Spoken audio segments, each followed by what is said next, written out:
Usisahau kusubscribe, kulike na kushare.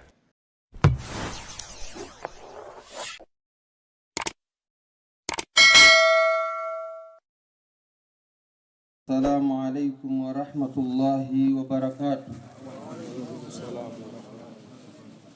Innal hamdalillah nahmaduhu wa nasta'inuhu wa nastaghfiruhu wa na'udhu billahi min shururi anfusina wa min sayyiati a'malina. Ashhadu an la ilaha illallah wahdahu la sharika lah wa ashhadu anna Muhammadan abduhu wa rasuluh. Ashkuru Allah subhanahu wa ta'ala, Mwenyezi Mungu ambaye tunayemtegemea na kumtaka msaada. Inashahidilia kwamba hapana mola apasaye kuabudiwa kwa haki isipokuwa Mwenyezi Mungu mmoja. Kama ninavyozidi kushahidilia ya kwamba Mtume Muhammad ni mja wa Mwenyezi Mungu na ni mtume wake. Ndugu zanguni wa Islam, tunamshukuru Allah subhanahu wa ta'ala kuona tumeweza kujaliwa tumeumaliza mwezi mtukufu wa Ramadhani. Tunamwomba Allah subhanahu wa ta'ala azidi kutuwezesha na Ramadhani nyingine ambazo zinazobaki insha Allah, tuwe hai na atupe umri na afya. Ndugu zanguni wa Islam, watu wa Burundi, tunayo haki ya kumshukuru Mwenyezi Mungu katika kipindi hiki kigumu, kipindi ambacho kilichokumbwa na maradhi na misukosuko ulimwenguni. Burundi tunamshukuru Mwenyezi Mungu, na tunamshukuru Mwenyezi Mungu ambaye aliwawezesha viongozi wetu kuweza kupambana na janga kama hili. Ewe Allah, tunakuomba dumisha amani na udumishe afya katika nchi yetu hii. Ndugu zanguni wa Islam, ni jambo la kila Muislamu kujifahiri au kujifaharisha katika nchi yetu hii. Leo wako Waislamu wanaisikia swala ya laidi, lakini hawakupata muda wa kuja katika viwanja kumtukuza Allah na kumwabudu Allah subhanahu wa ta'ala. Lakini sisi Mwenyezi Mungu subhanahu wa ta'ala ametuwafikisha, tumeweza kuswali na akatunusuru na maradhi kama haya. Mmoja, tunamwomba Mwenyezi Mungu subhanahu wa ta'ala awaongoze viongozi wetu na awaondoe katika matatizo na awaingize katika kheri na waone haki insha Allah. Ndugu zangu wa Islam, vipengele ambavyo nitakavyozungumzia ni vipengele aina tatu. Kipengele kimoja labda kila mtu ataona kama ni jambo la kawaida, lakini ninaianza aya ya Mwenyezi Mungu subhanahu wa ta'ala aliposema al-akhillau yawma idhin ba'dhum li ba'dhin aduwwun illa al-muttaqin. Wapendanao wawili hiyo siku ya Kiyama, wao kwa wao watakuwa ni maadui, isipokuwa wacha Mungu ndio watakuwa na urafiki wao utaendelea. Aya hii ni dalili ya kuonesha watu tupendane, na tukishapendana tuwe katika mazingira ya kuzidisha ucha Mungu. Halafu ukizitizama aya za Mwenyezi Mungu subhanahu wa ta'ala zinavyotuonesha tupendane, tuwe na umoja na tujenge ucha Mungu, utakuta Allah ameashiria pale pale ndani ya Qur'an, iwapo kama mtagombana, nasema waliyafu, watu wasameheane na wayapuuze. Kisha Allah akalileta ulizo, ala tuhibbuna an yaghfira Allahu lakum, je, hamtaki Mwenyezi Mungu akusameheni?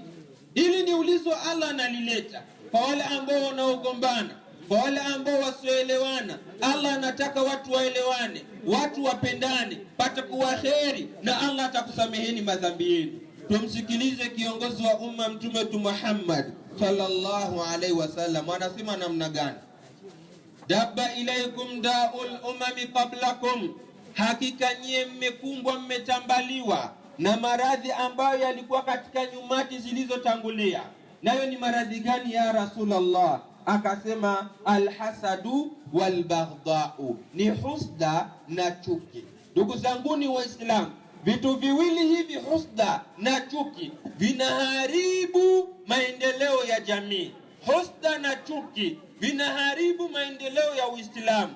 Husda na chuki vinaiharibu familia. Husda na chuki vinapelekea kuharibu misikiti. Husda na chuki vinapelekea madrasa kuharibika. Husda na chuki vinapelekea mawasiliano kwa watu vinatoka. Kisha Mtume akasema mmekwisha tambaliwa na mambo mawili ambayo yametambalia watu wa kabla yenu, husda na chuki. Kisha Mtume akasema walbaghdau hiya alhalika, hakika chuki ni kinyozi, ni kitu kinachonyoa, ni kitu kinachongoa. Kisha Mtume akasema la aqulu tahliku sha'r, sisemi ya kwamba chuki inanyoa nywele.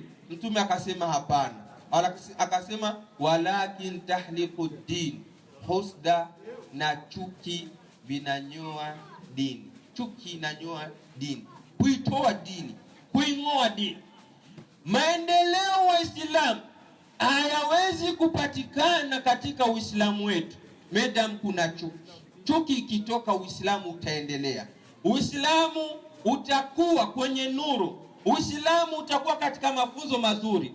Ndugu zangu Waislamu, kipengele hiki nitakiongea dakika ya mwisho, dakika 2 ndio nitasharehesha vizuri. Kisha Mtume sallallahu alaihi wasallam akasema walladhi nafsi biyadi, ninaapa kwa yule ambaye nafsi yangu iko katika mikono yake, naye ni Allah subhanahu wa ta'ala. Akasema la tadkhulul jannata hatta tu'minu, hamtoingia peponi mpaka muamini. Wala tu'minu hatta tahabu, na hamtokuwa waaminifu mpaka mpendane. Nyinyi kwa nini? Kisha Mtume akawaambia maswahaba afala unabiukum bima yuthabbitu dhalika lakum, je, nikwambieni mambo ambayo yanayothibitisha hayo kwenu katika roho zenu? Afshu salama bainakum, toleaneni salamu baina yenu. Ndugu zangu Waislamu, Waislamu inabidi tupendane. Katika kupendana tutakuwa na maendeleo. Katika kupendana Waislamu tutajaza amani na imani katika nchi yetu.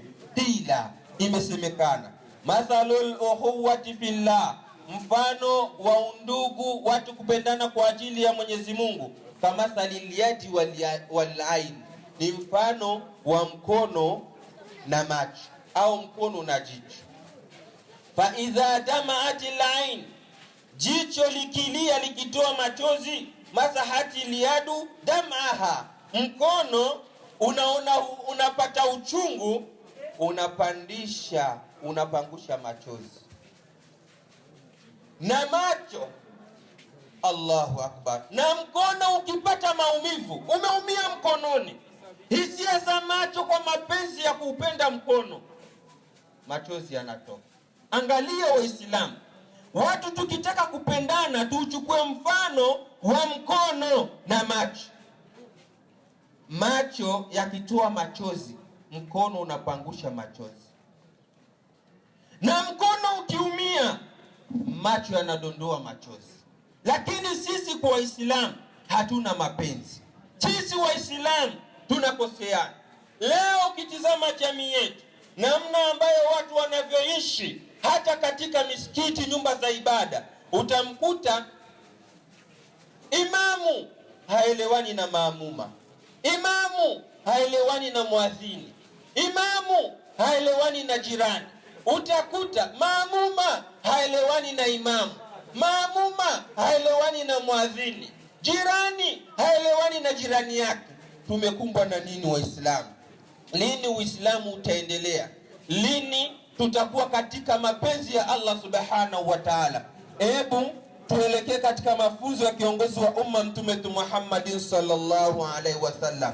An Abi Hurairata, hadithi kutoka kwa Abi Huraira, anna rajulan, bwana mmoja alikuja kwa Mtume sallallahu alaihi wasallam, qala, akasema, ya Rasulullah, ewe mtume wa Mwenyezi Mungu, inna li qarabatan, hakika mimi ninao ndugu wangu wa karibu, aswiluhum wa yaqta'uni, mimi ninaunga undugu lakini wao wanaukata undugu. Wa ahsinu ilaihim wa yusiuna ilayya, ninawatendea wema lakini wao wananilipa mabaya. Wa ahlumu anhum wa yajhaluna alayya, ninawaonea huruma na kuwatendea mema na kupuuza na kuzidisha na kuwasamehe, lakini wao matokeo wananilipa mabaya, ya Rasulullah. Faqala, mtume akasema, la in kunta kama kulta, ikiwa kama wewe kama unavyosema ndivyo ulivyo, wanakulipa mabaya, wewe unawafanyia mazuri, aendelea, unakuwa kama kwamba umwarushia vumbi, majivu ya moto katika uso, wanaaibika, endelea, utakuwa pamoja na Mwenyezi Mungu.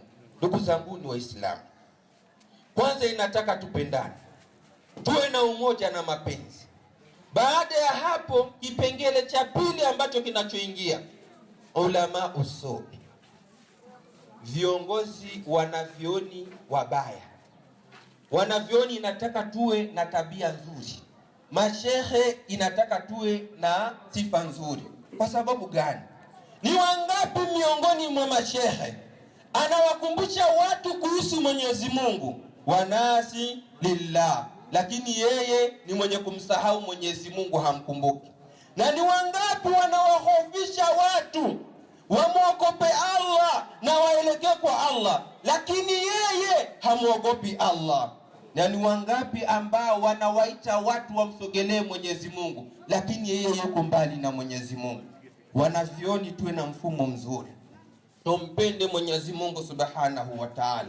Ndugu zangu wa Islam, qala al-Harith, Harith anasema wanavioni wabaya wenye kuiharibu jamii ni kama shaitani wa kibinadamu. Fitina zao kwa watu ni kubwa, na wao wanawapendekeza watu kuyafanya mazuri, lakini baadaye wao wana vitendo visivyokuwa vizuri. Halafu wanawataka watu waitumikie akhera, lakini wao hawaitumikie akhera, wana malengo ya kidunia. Mtume sallallahu alaihi wasallam haya amekwisha tutahadharisha nayo. Ndugu zangu Waislamu, anaweza kupatikana mtu katika jamii yetu, katika familia yetu. Mada yangu leo, ninawahusia na tunajitolea sisi mashehe tuwe mfumo mzuri kwa jamii. Shehe, unapoingia katika uwanja wa dawa kutoa mawaidha, kwanza mtegemee Mwenyezi Mungu subhanahu wa ta'ala. Umtegemee kama Mwenyezi Mungu ndio mwezo wa kila kitu, na utapata Mwenyezi Mungu atakupa. Lakini ukitumikia dini kwa lengo la kuitaka dunia na mapato ya dunia, Mwenyezi Mungu atakuaibisha. Waislamu, leo dunia yetu ya leo tunavyoiona, tunaelekea pabaya. Maamuma na mashehe tujaribu kuwa wacha Mungu. Suala lingine Waislamu ambalo ninataka kuhusia, na ninawahusia vijana wenzangu kama mimi, dini yetu, dini ya Kiislamu haijamfahamisha mtu kama ukiwa shehe usitafuti kazi. Tafuta kazi. Lakini ukiwa shehe hauna kazi, utapata sifa mbaya msikitini. Watu hawatakuamini kwenye zakatul fitri, watu hawatakuamini katika zaka, watu hawatakuamini katika mambo mengine. Tutafute kazi, tufanye kazi siku nyingi. Wapi Uislamu umekataza shehe kuwa shehe msikitini na kufanya umekanisie? Wapi Uislamu umemkataza shehe kuwa shehe msikitini usiwi taksimeni? Wapi Uislamu umemkataza shehe kuwa imamu msikitini na ukawa mweze kabati nyumba? Wapi Uislamu umekataza? Kazi mbona ziko nyingi? Wanaofanya kazi za umekanisie ni ndugu zetu, wadogo zetu, wakubwa zetu. Kwa nini hatuendi tukajifunza? Tufanye ibada ya Allah na huku tunapata riziki. Kuto kutumika na kutegemea kujifunga katika misikiti bila kufanya kazi, na bado tuko vijana, ndio yale malumbano yanapatikana katika misikiti, alafu Komibu tunaichokesha kwa kesi. Mara msikiti milioni 14 zimepotea, hizo sio hela ndogo. Mara msikiti milioni 9 zimepotea, sio hela ndogo. Umeua umma, ni hela za kuhudumia umma. Waislamu, mashehe na maimamu, ipo haja tutafute kazi. Maimamu na mashehe, kazi zipo, tumwabudu Allah na tunafanya kazi. Kwanza Waislamu watatuheshimu, watatupa adabu, watatuheshimu, watajua huyu hata yuko msikitini yuko na marupurupu yake, lakini kupigania msikitini wanasema au ni njaa tu inaowasumbua. Kwa nini hatutafuti kazi? La ta'jalanna falaysa rizqu bil ajal, usina haraka bwana, riski haiji kwa haraka. Wa rizqu fil lawhi maktubun ma'al ajal, riski imekwisha andikwa kwenye lauh, utaipata kwa muda wako. Falau sabarna lakana rizqu yaklubuna, laiti tungesubiri riski ingekuwa inatutafuta. Lakinahu khuliqal insanu min ajal, lakini mwanadamu anaumbwa na wasiwasi, ana haraka. Waislamu, kuwa shehe au kuwa imamu, kutokufikisha amana unayopewa na Waislamu, umehalifu na umefanya khiana. Kwanza Waislamu, inabidi katika misikiti yetu tuwe tunatafuta mtu ambaye ana sifa ya uimamu. Katika msikiti yetu tuwe tunatafuta mtu ambaye ana sifa ya ushehe. Tatizo ambalo tunalo harakia sisi na tunaingia katika makosa, mtu akivaa kanzu na kofia tumemwita shekhi na tumemkabidhi msikiti. Ile ndio tatizo. Wahusika hatuwapi misikiti, wasiohusika ndio tunawapa msikiti. Matokeo pesa zetu zinakuwa na matatizo. Tuhifadhi mali za umma, Allah atatuhifadhi. Waislamu, tuitizame Buyenzi yetu. Wallahi Buyenzi, wallahi tunatia aibu. Ukitizama, nikisema aibu ambayo tunaoitia, wallahi ukitizama vitu vya zamani ambavyo walivyoviacha wazee viko vile vile, hatujabadili. Mathalan, madrasa ya Kadiria yameachwa na wazee, toka vile vile, tafari za matope vile vile. Na ni kiwanja tunaweza kujenga nyumba za kisasa, ghorofa, watoto zetu wakasoma, lakini hawasomi, bado tunapigania. Aibu nyingine ambayo tumeileta Waislamu, tujifikirie. Misikiti yetu sasa leo inatia aibu. Matangazo usiku na mchana, tangazo linaanza alfajiri linaisha saa 3.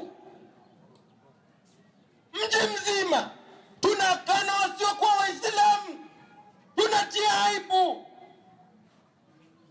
Zamani ilikuwa tangazo, mtu akitaka dawa dakika 5 tangazo linatolewa. Kuna mtu ana tatizo, basi mtu ananyamaza, anamsaidia. Leo Allahu Akbar, msikitini hakuna watu, mtu yuko na maiki anaomba watu wa nje, alafu tunatia aibu. Mtu unasikia bado franga 700. Aibu mji mzima, wallahi aibu. Buyenzi tunatia aibu, wallahi tunatia mji mzima aibu, tunachekwa aibu. Tufanye mipangilio mizuri, Allah atatupenda. Tusiwaibishe Uislamu. Allah ni tajiri, mji mzima. Unataka kulala mchana, unakosa usingizi. Alfajiri unataka kurudia kupumzika, unakosa, mji mzima. Yani misikiti imekuwa ni mtaji.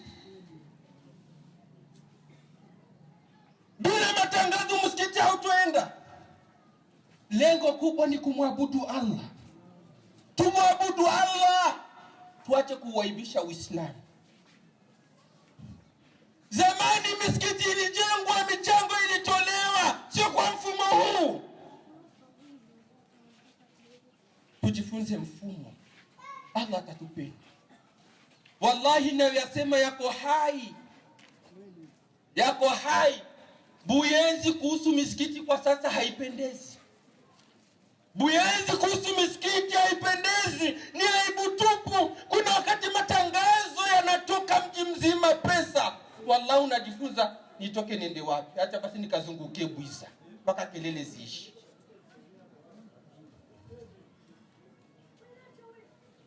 Kweli hatuna umoja wa misikiti. Tukiwa na umoja wa misikiti Waislamu, wallahi tunaweza tukajipanga, tukiwa na umoja wa sawa sawa. Mfano nikupeni mfano. Misikiti hapa tuna misikiti Buyenzi sasa misikiti 10. Kama kuna suala linahusu barabara ya pili msikitini, misikiti yote inajipanga tumalize sisi wote Waislamu suala la barabara ya pili. Tukishalimaliza tunafikiria msikiti mwingine. Bwana, Ruvumera kuna msikiti, ni wa kwetu sisi yote. Tumalize suala la Ruvumera misikiti yote. Lakini hivi kila msikiti unajitegemea. Ukipita huko wanaomba milioni 64. Ukipita huku milioni 300. Ukipita huko wanaomba milioni 130. Ukipita huku wanaomba milioni 80. Ukipita huku wanaomba milioni 50. Kwa hawa watu wa Buyenzi tunakamua ngombe dume. Ni hela nyingi, tuwe na mpangilio mzuri. Alafu suala lingine nataka kusema, toka hela nyingi zilizoombwa, maendeleo yako wapi? Toka hela nyingi zilizoombwa, masomo madrasa ambayo tuko nayo ya sisi Waislamu wa Buyenzi yako wapi? Toka hela zilizoombwa, walimu gani wanaolipwa na misikiti? Si walimu wako tu hivi hawana mishahara. Misikiti tujipange, wallahi tujipange. Buyenzi ndio yenye sifa nzuri, Buyenzi ndio yenye Uislamu, watu waijie mazuri. Miji mingine hakuna matangazo kwenye mikro. Kanyosha, Kibenga, Chibitoke, Buiza, misikiti haiendelei, maimamu hawalipo. Tujifunze jamani, tuache kuaibishana. Mwenyezi Mungu Subhanahu wa Ta'ala anatuona. Halafu suala lingine ambalo ninagusia Waislamu, na leo mtanisamehe, tunaponyamazia mambo Uislamu unaharibika. Wallahi tuna viongozi wazuri, ni sisi wenyewe ndio tunajiharibia. Tuna kiongozi chef de zone mzuri, Mwenyezi Mungu amlipe kila la kheri. Amin. Mashaallah, tujifaharishe kwa hilo. Leo nataka kusema tunavyo vyama vingi vya Kiislamu. Utasikia hichi chama cha kulea mayatima. Ulizo langu, huyu anaelea yatima na yule yatima, nani ananufaika? Mtu anasema yeye anaanzisha chama cha kulea mayatima, kumbe mayatima ndio wanamlea. Anajenga majumba, ananunua magari. Mtu mmoja hana kazi, unamwona na nyumba 6, ana nyumba 4, ana gari 3. Wewe umelea mayatima. Tumogope Mungu. Innal ladhina yaakuluna amwala al-yatama dhulma, hakika wale ambao wanakula mali ya mayatima kwa dhulma, inama yaakuluna fi butunihim nara, kwenye matumbo yao wanajaza moto, wasayaslauna saira. Leo mpaka waumini wanakuwa wanasema nitampa shehe gani zaka. Leo wamamu wanakuwa leo nitampa zakatul fitri shehe gani. Uaminifu hakuna. Tubadilike. Tunawatoleaga mawaidha maamuma, leo tunajitolea mashehe.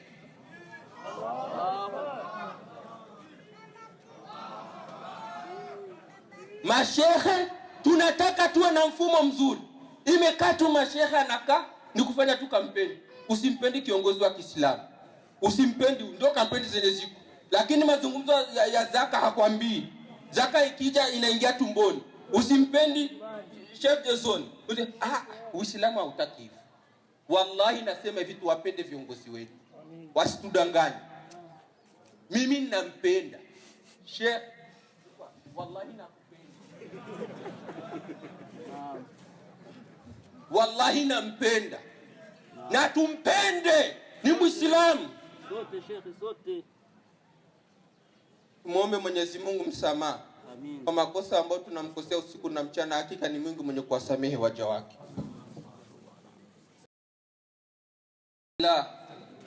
Wassalatu wassalamu ala rasulillah Sayyidina Mustafa Muhammadin sallallahu alayhi wasallam. Ashkuru Allah, rehma na amani simwende kiongozi wa umma Mtume Muhammadin sallallahu alayhi wasallam. Waheshimiwa Waislamu, mada yetu, ujumbe ni huo. Ujumbe ambao nimetoa, Uislamu unasema hata sisi wenyewe sio tunajitolea mawaidha. Tujitolee mawaidha ili Uislamu uendelee. Mwenyezi Mungu Subhanahu wa Ta'ala azidi kutuhifadhi. Swala lingine, Waislamu, ninakumbusheni na la haki katika Uislamu. Mwenyezi Mungu anatuambia wa atiu Allah wa atiu Rasul wa ulil amri minkum. Tumtii Mwenyezi Mungu na tumtii mtume na viongozi wetu. Wallahi tuwatii viongozi wetu. Alafu nakuombeni Waislamu, kama kijana wenu, mtoto wenu, mdogo wenu, mkubwa wenu, wallahi nakuombeni kwa ajili ya Mwenyezi Mungu, katika mabaraza yetu ya kahawa na katika vikao vyetu, kwa kipindi hiki kizuri, tuchunge ulimi wetu. Tuchunge ulimi katika mabaraza yetu. Anasema Imam Shafi, anatuambia Imam Shafi rahimahullah, anatuambia namna gani? Ihfadh lisanaka ayyuhal insan, hifadhi ulimi wako ewe mwanadamu. La yaldahanna, usiji ukakudokoa, innahu thuban, ulimi ni nyoka. Alafu akasema ni wangapi ambao wako katika makaburi kwa sababu ya kufa ni ulimi. Waislamu, kipindi hichi tusisemi sana, tutulie, tumwabudu Mwenyezi Mungu. Ambalo linalohitajika hivi, tutafute amani, tuzidishe amani, tutafute usalama, tuweke upendo, tutumike na viongozi wetu wa Kiislamu. Mwenyezi Mungu atatupenda insha Allah. Rabbana atina fid dunya hasana wa fil akhirati hasana wa qina adhaban nar. Allahumma inna nas'aluka al-huda wat-tuqa wal-afafa wal-ghina. Allahumma taqabbal minna innaka antas samiul alim wa tub alaina maulana innaka antat tawwabur rahim bi rahmatika ya arhamar rahimin. Wa sallallahu ala sayyidina Muhammad walhamdulillahi rabbil alamin.